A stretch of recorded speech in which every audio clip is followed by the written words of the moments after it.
आज हम फिर वापस अपने उसी बिंदु पर आते हैं। मानव विभाजन हमारा चल रहा था, उसमें कल मैंने आपको बताया था कि हम किसकी बात कर रहे थे, हम छोटी आंत की बात कर रहे थे। किसकी बात कर रहे थे? छोटी आंत की बात कर रहे थे। छोटी आंत में हमने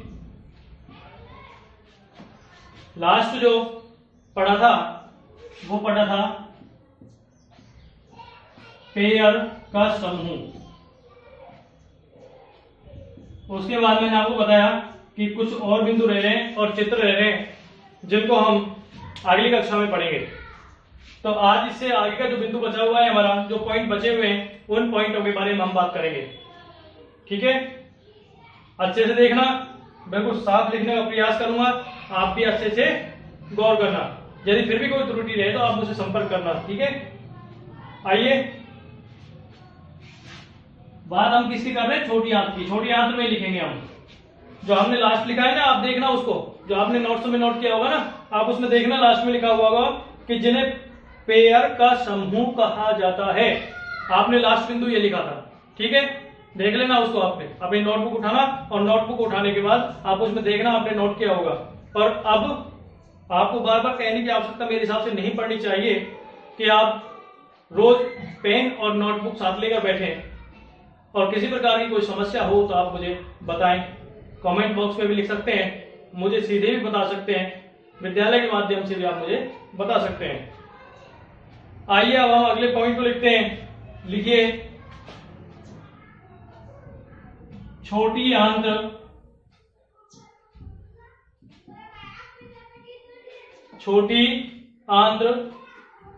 के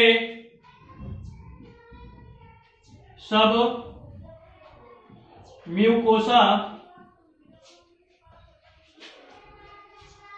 और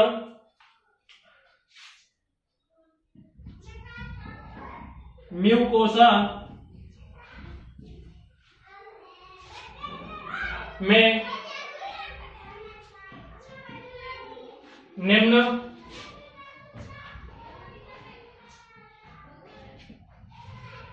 कोशिकाएं उपस्थित होती हैं।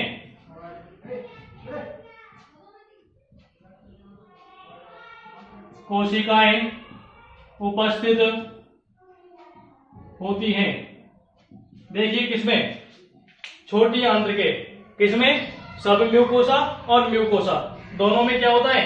दोनों में निम्न कोशिकाएं उपस्थित होती हैं। कौन कौन सी कोशिकाएं पाई जाती हैं, अब उनके बारे में हम अध्ययन करेंगे, उनके बारे में हम बात करेंगे। तो सबसे पहले आती है जाइमोजेनिक। कौन सी आती है? जाइमोजेनिक।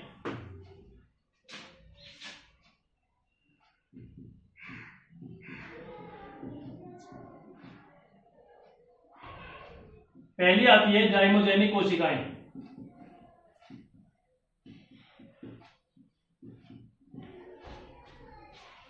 जाइमोजेनिक कोशिकाएं क्या है, इनके बारे में देखिए। ये लाइसोजाइम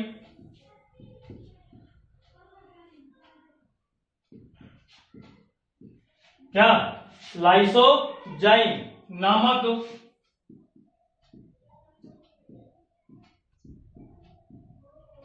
पदार्थ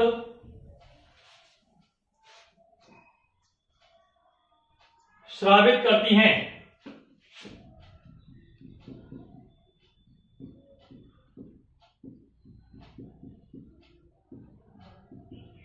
कौन करती है? कौन करती है?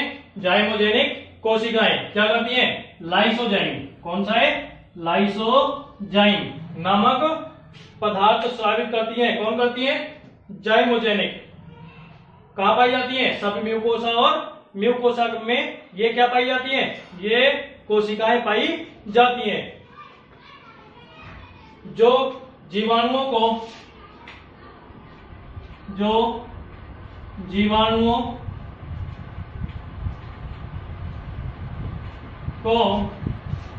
नष्ट करती है। नष्ट करने का कार्य करती हैं। कौन करती है? लाइसोजाइम। कौन करती है? लाइसोजाइम। कहाँ पाई जाती है? जाइमोजेनिक कोशिकाओं के अंतर्गत पाई जाती है। क्या काम करती है? जीवाणुओं को नष्ट करने का कार्य करती है। दूसरा लिखिए,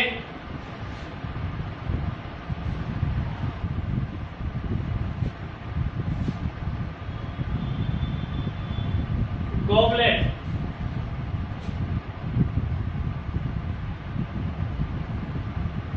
सेल्स या कार्रा कोशिकाएं।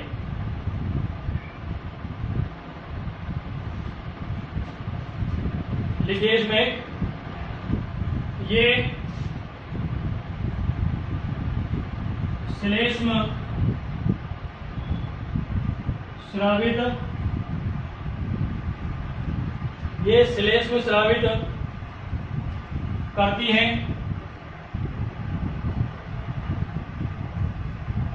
ये श्लेष्म स्रावित करती हैं। इनका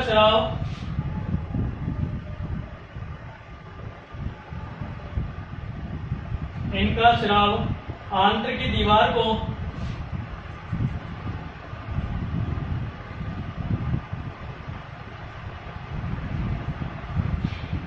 दीवार को पाचक रसों के प्रभाव से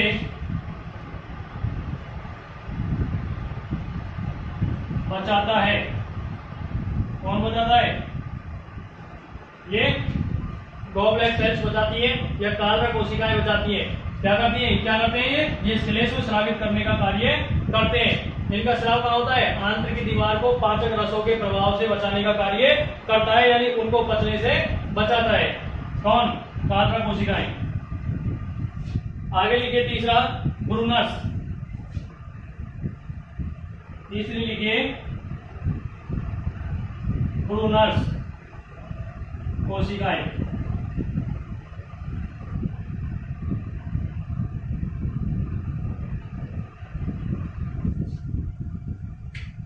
क्या है? ब्रूनस कोशिकाएं। इसमें देखिए, ये सभी म्यूकोसा में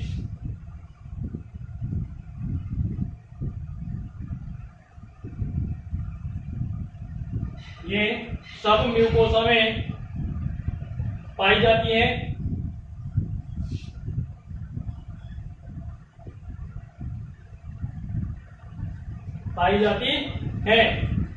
ये श्लेष्म स्रावित करती है या करने का कार्य करती है। जो भी आपको ठीक लगे वो लिख लेना। ये सब म्यूकोसा में पाई जाती हैं और ये श्लेष्म स्रावित करती हैं या करने का कार्य करती हैं।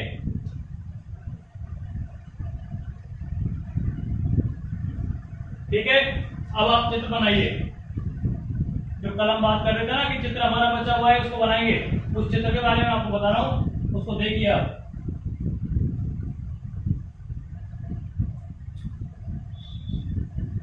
बनाइए।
लंबवत काट है किसकी, छोटी आंत की।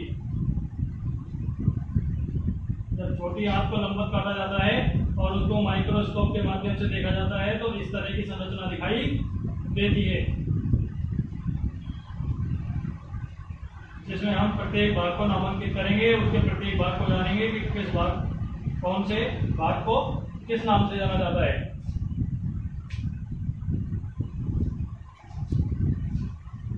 दिख रहा है ना अभी?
लिखिए आप, देखिए सबसे पहला ऊपर का जो भाग है कहलाता है शिरोसा। क्या कहलाता है? शिरोसा कहलाता है। दूसरा, ये जो वाला जो भाग है ये कहलाता है लंबवत पेशी स्तर।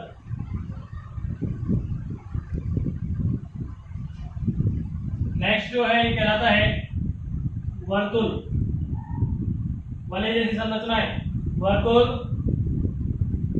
पेशी स्तर। ये भाग कहलाता है सब म्यूकोसा।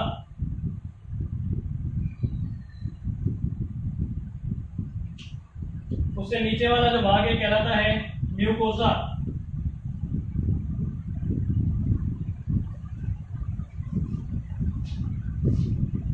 ये जो है ये गोल संरचना ये कहलाती है वर्तुल ग्रंथियां।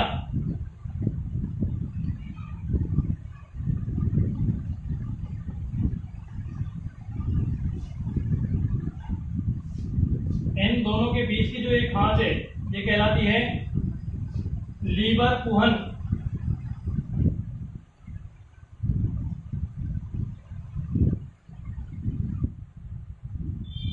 और इसके बाद हमने एक और पढ़ा था जो मैंने कल आपको लास्ट दिखाया था, क्या? पेयर का समूह।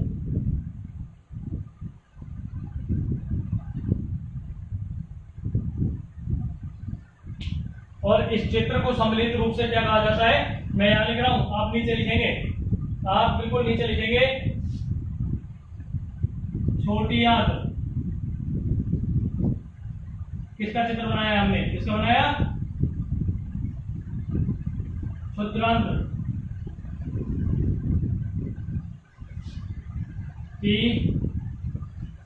लंबवत काट का नामांकित चित्र।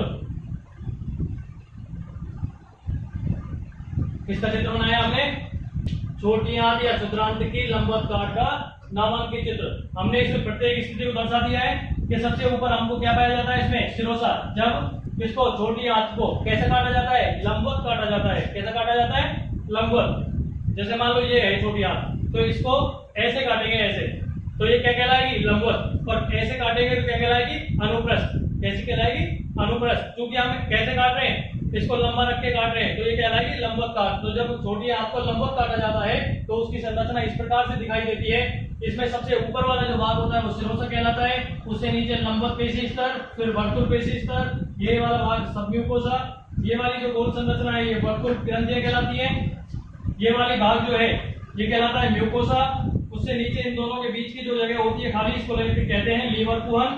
और ये जो संरचनाएं छोटी छोटी, ये संरचनाएं कहलाती हैं पेयर का समूह। और हमारा चित्र हो गया ये कौन सा, नामांकित, किसका, छोटी आंत या चतुर्थांश की लंबवत्कार का नामांकित चित्र।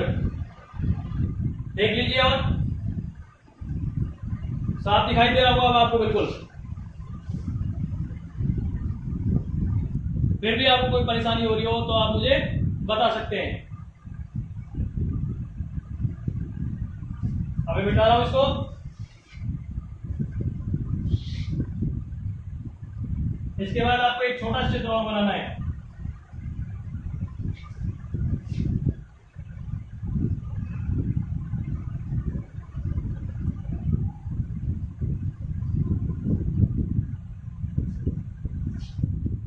बनाइए।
ठीक है, अब इसकी रिंग बनानी है आपको।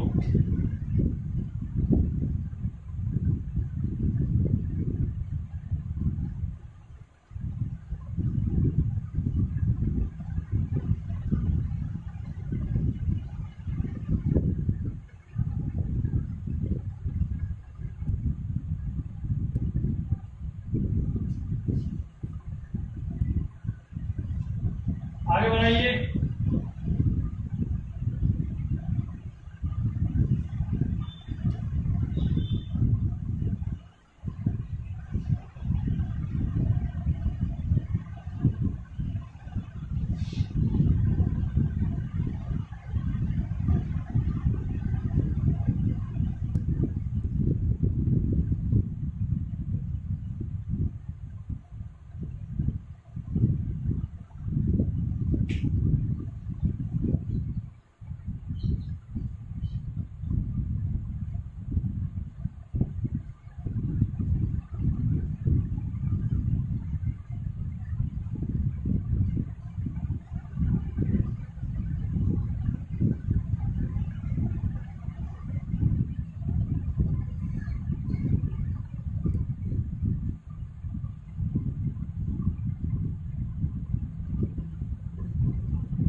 देखिए सही नहीं दिख रहा हो तो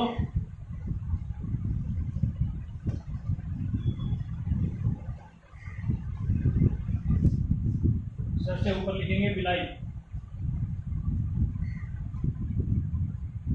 बिलाई।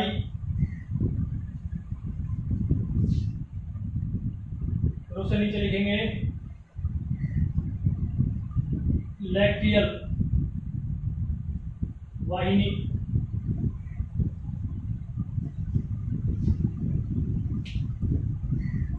उससे नीचे लिखेंगे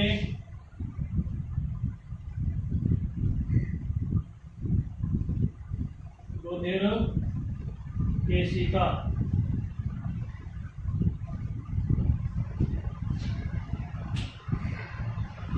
उससे नीचे लिखेंगे गॉबलेट,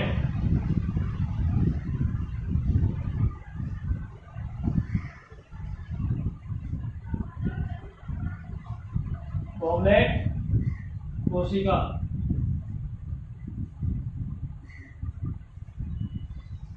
उसके नीचे लिखेंगे माइक्रोविलाई। ये सब पढ़ लिया हमने,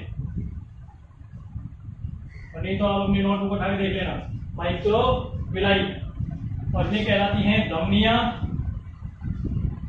और ये कहलाती हैं शिरा।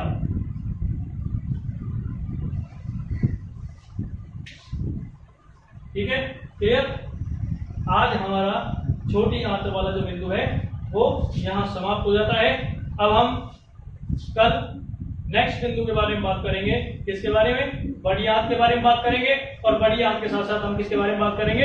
अंतिम जो बिंदु है गुदाद्वार, उसके बारे में बात करेंगे कि जब हम भोजन ग्रहण करते हैं और ग्रहण करने के पश्चात उसको जो आवश्यक होता है उसको शरीर के द्वारा ग्रहण कर लिया जाता है, और बाकी जो अनावश्यक होता है उसको शरीर के द्वारा त्याग दिया जाता है। जो त्यागने की प्रक्रिया है वो अंतिम पद है हमारा।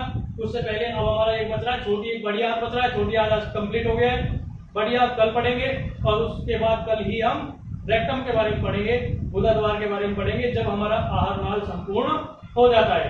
नमस्कार।